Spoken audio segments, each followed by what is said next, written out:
Awwa. Bir karar devletimizin server gayeti, uyulat gelen oşa bayramçılığa. Bakı bir taraflarımızın 10 yıllık senetine, hem de talipler bununla ulu kızı ulen var ya. Türkmenistan'ın medeniyet ve terör değerlerinin ministerliği, Oşa toyun nasibeti kayıtlatımızın Urgan Sultan Ezadinatı Kino Tomoşa Merkezinde Türkmen kinosunun tepkilerini ılan etti. Ol bir taraflı gayının biri 7'si ağırlığında getirdiler. Kömüldün kuyusuvi azap Türkmen kinosu tepkilikte, Oğuzhan adındaki Türkmen Film Birleşiğinin Türkmen kinosunun altın fonduna giren, Yim Tomoşlar Köksülüğünün ulu sevgisini kazanan filmlerle bir katarda, sonku devurlarda düşürülen kinolar görkezler. Oğuzhan adındaki Türkmen Film Birleşiğinde görülen kinofilmden tepkilerinin davarda asılsına, kayıtlatımının yaşayıcıları, tarih yaşağı atmıştılar. Oşa toyun nasibeti kömüldün kuyusuvi azap Türkmen kinosu adeden getirilen Türkmen kinosunun tepkiligi, Türkmen kinosunun mustaqbal için acayip soğuk boldy. Onu Oğuzhan adındaki Türkmen Film Birleşiğinin altın hazinasına giren, hem de Somalçılığın sevgisini kazanan Ayrıklı'nın Şükürbaşı, Tiyalgenler yani Nuskovi kinolentalarından bir katarda, Türkmen kinolentörlerin görülen bunu durmuş diğerler, bağıt kusatlı tiyade filmleri Somalçılara getirirler. Sankt Petersburg'da Türkmenistan'ın araştırmalarının 16 yıllık nasibeti açılan Markamlık Rağadındaki Dilçuni okuyan Türkmen dili mektebi inşa başladı. Türkmen humanitar salmatlaşır Rağad'daki bir tiyade etmeci saklanan tanıştırış tavarası Sankt Petersburg'un Milletler Üyü'nün Güvlet idaratında buldu. Tanıştırış tavarası açık tapak vermek bilen başlandı. Okullar Türkmenistan'ın bilim ministerlerinin Rus mektepleri için Türkmen dili maksatnaması boyunca getirilir. Okuçuların yurdumuzun medeniyeti ve tarihi bilen, milli edebiyatımızın, jivaktımızın eserlerinden tanışarlar. Her günü Batılılar adına mektepte okuçuların tutuş bir tanıtı cemlendi. Onlar şer dinç bunu Türkmen dilinin dünyasını, siyasati amala asarlar. Danalar sanın başında bir mektebin okuçular için hormatı prezidentinin ardından Türkmenistan'a neşre edilen siyasi oku kullanmaları usulü. Türkmenistan prezidentine Petersburg'un şehir keşfi şekillendirden tuğla soğuğa liderli. Sankt Petersburg'daki Milletler Üyü'nü mektebin tanıştırış tavrasına qavatlanıp kurulan Türkmenistan, Petersburg'u sağalım görülen diyen temada sağalım seçen tuğrutlarının servisen mörkezindeydi. Yakında Marı Vilayet Tebiğatı Qoramak Durulmuş idarasında tiyade muzey yapıldı ve muzey özünün kımmatlığı bilen özünü çekiyor. Türkmen halkının ruhu bağlılığını açık koyuyan Türkmen tebiğatı ayrıtın götürülüğü yedir. Dürlü bağlar, canlarlar, kuşlar, maksatı görünüp hayranı oyan tiyatinlikler bu toplulukta cemlenir. Tiyadatçıların müzeyi fidanında bunun şehirliğine aydın götürmek oluyor. Dürde koyun dürlü hayvandan, kuşluğun şekilleri, söyletimlikleri seni bağdavat tiyatinlikler dünyatan sürüyor. Onun diyeten siyasisi, gelsikli yerleştirilmeyi birinin güzel ulaştırıyor. Sevon son müzeyin içi müdahale kubarı nolya. Böyle yansınan ilgilerle gelip durmayı ayrıtın bildirmeye mahvettir. Müzeyin işyarları böyle gelenlere Türkmen'in bağ tebiğatı, onun hayvanat, bütünlükler dünyası var da siyasiyete düşünce veriyorlar.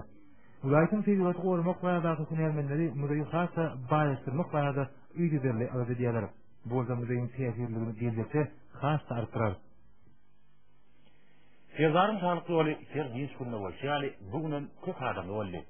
Bir yere dürlü yaştaki adamlar, hayatımın yaşayıcıları ve olum mihmanları, tarihler ve okuçları köpçükleyin geldiler.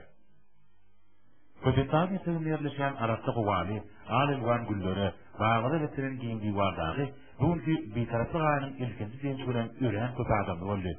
Yazarın sağlıklı oluna gelenler, bir yerin Arap'ta temin kuvasından cizli tanılar.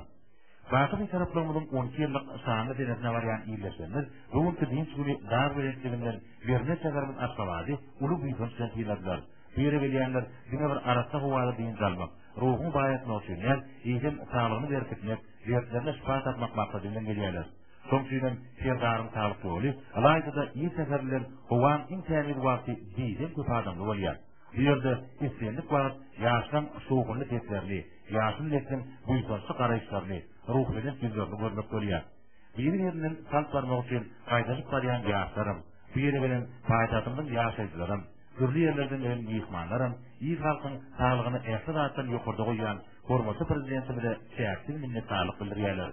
Hayran ağızlıkların bu yerin gönüllülüğüne din ediyorlar. Elen ihvan adamlar, vatan haberleri yetişimizde, size yetiren tayirliklerimiz şordunu barat. Dünyada Birleşen Milletler Kurulması tarafından ıkrar edilen birinci bir taraf devlet, Bu bizim ata vatanımız Iri Türkmenistan'dır. Her bir Türkmenistanlı şehri dereceli ulusda yaşayanlarına bu insanlara haklıdır. Vatanı bu faali olmak, ona aktörlükten kulluq etmek olsa bizim her birimiz için kalıdır. Ruhumuz belent olsun, ruhumuz belent olsun, ruhumuz belent olsun. Yurdumuzun vilayetlerine bu payitahtın rastalatta, bir tarafı gayının ikisine tağat yığıldı, bir tarafı gayının üçüne tağat yığılmasını bolca kuva vardı, Türkmenistan'ın kuva mağlumatı olduğunun veriyen habari.